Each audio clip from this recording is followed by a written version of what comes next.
Hola, de nuevo, bienvenidos a nuestros programas sobre María que estamos viendo a la luz del misterio de Cristo.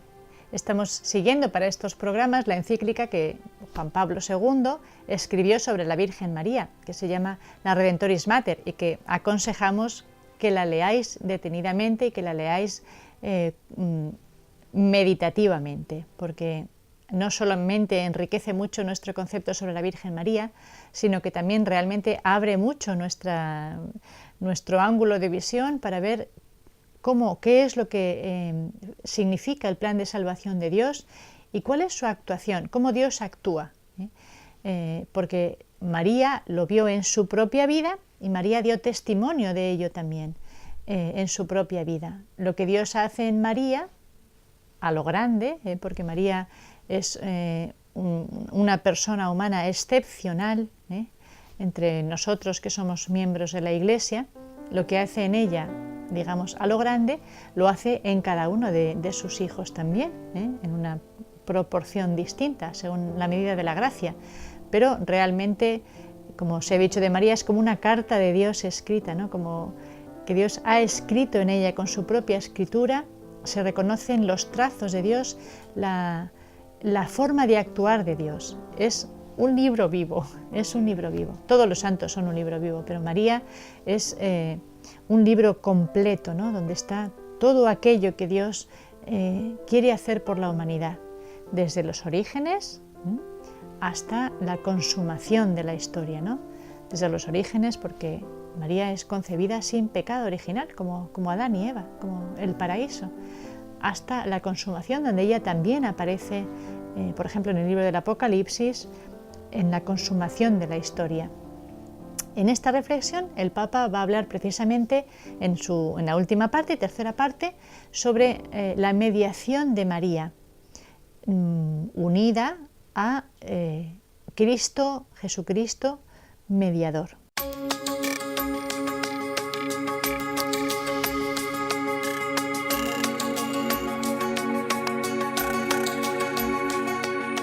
Sabemos que hay un solo mediador, que es Jesucristo, como uno solo es Dios. Hay un único mediador y es Jesucristo. Y no hay ningún mediador ni al lado de Él ni por encima de Él. Pero precisamente Jesucristo en su obra sí que suscita, su obra de redención, dice el Papa, suscita nuestra colaboración. Esto, digamos, que lo dejamos a la propia voluntad de Dios, a cómo Dios ha hecho las cosas. Ahora mismo no podemos entrar en razones o no razones, sencillamente leemos lo que Dios ha hecho. ¿Y qué es lo que Dios ha hecho? Pues pedir el consentimiento. Santa Juliana de Norwich habla de la extrema cortesía divina en pedir permiso a una mujer para la encarnación del Verbo, ¿no? No podía pedir permiso para crear al hombre, pero pide permiso para esta nueva creación, esta segunda creación en la que Dios entra en nuestra humanidad con una naturaleza humana, pues sí que pide permiso. Ha querido elegir a una mujer y ha querido esperar la respuesta, ¿no? que ella le ha dado. Esto que el Señor escribe en María, nosotros lo contemplamos para aprender cuáles son los modos de Dios. Y el Papa precisamente está diciendo, siempre apela a este momento de la encarnación, ¿verdad? Y a todo lo que se recuerda de la vida de Jesús y de María en el Evangelio, ¿no? Como ella va aumentando gracias al desarrollo de la misión de su Hijo en su amor.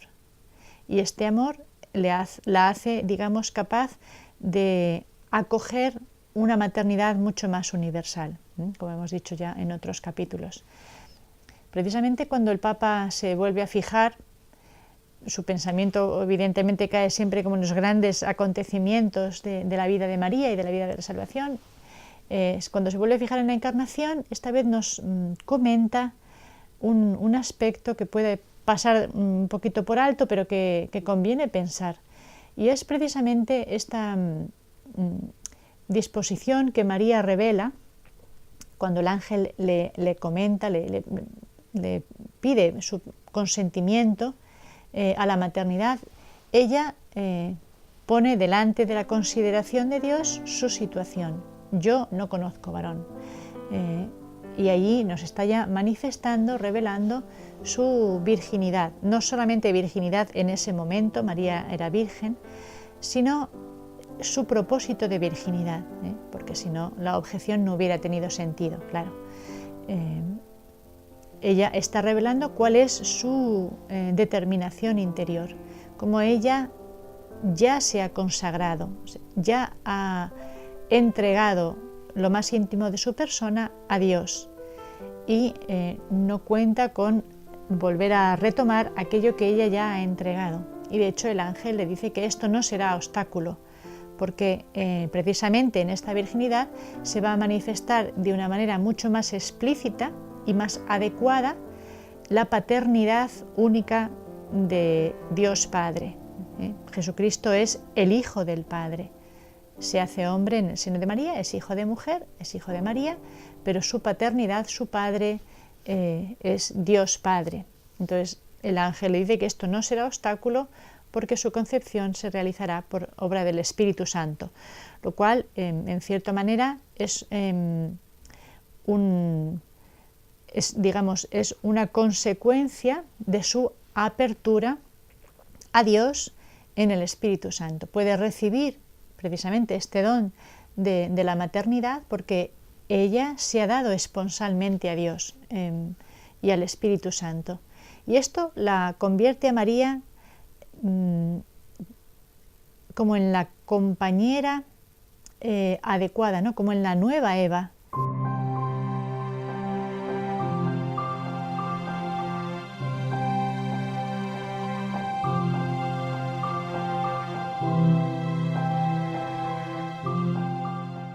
Recordamos en un pasaje del Génesis en que nos habla de la creación, cómo el hombre, Adán, el primer hombre, rodeado de muchas criaturas, sin embargo, se siente íntimamente solo.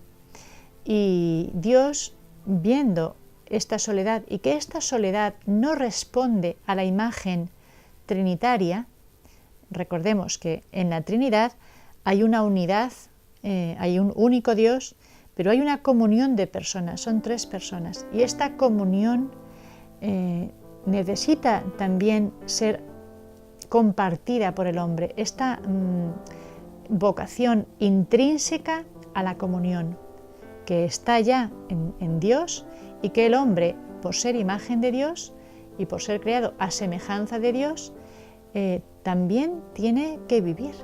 Entonces, Dios crea a la mujer y les explica el destino que como hombre y mujer tienen de llegar a ser una sola carne, es decir, de llegar a ser una comunión indisoluble, una sola carne. Vamos a partir una carne en 2, pues es una imagen que nos muestra la indisolubilidad de esta comunión de personas. Eva, por tanto, es la compañera de Adán, la compañera adecuada que no había encontrado por ejemplo, los animales, en ninguna otra criatura. Pues este carácter de María, esta dimensión esponsal que María revela precisamente en la Anunciación y que la hace esposa del Espíritu Santo, hace que sea consagrada, virgen consagrada a Dios, esposa del Espíritu Santo, nos está precisamente haciendo un eco de Eva como compañera, qué bonito, de Adán, ¿no? O sea que María es la compañera de Cristo en su misión, en su misión de redención. La obra de redención es de Jesucristo, pero Él no ha querido estar solo. Hay una imagen sobre que después podremos volver tal vez, por ejemplo, de la película de la Pasión, en la que la película de la Pasión de Mel Gibson, en la que la figura de la Virgen respeta mucho esta concepción, como María está junto, ella a veces se acerca a su hijo simplemente para decirle estoy aquí, o cuando su hijo la mira, ella asiente. Es como si el Señor esperase en María una compañera que está con él a la hora de cumplir la misión que él va a realizar.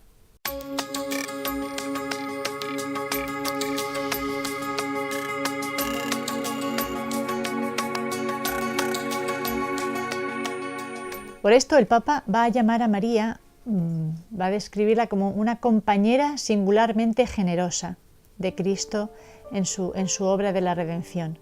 Y podemos verla así, ¿no? Digamos que precisamente Dios que se encarna no lleva adelante una vida desencarnada, sino que, como venimos repitiendo tantas veces, Dios se toma en serio la persona y toma en serio digamos, el aspecto social, ¿no? El aspecto de la respuesta de cada persona, la misión de cada persona. La Iglesia también respeta mucho esta dimensión, y la Iglesia precisamente es una congregación, ¿verdad? Y se sabe que los hombres somos un entramado, no somos seres aislados como los ángeles, ¿no? Que son independientes. Los hombres formamos una familia.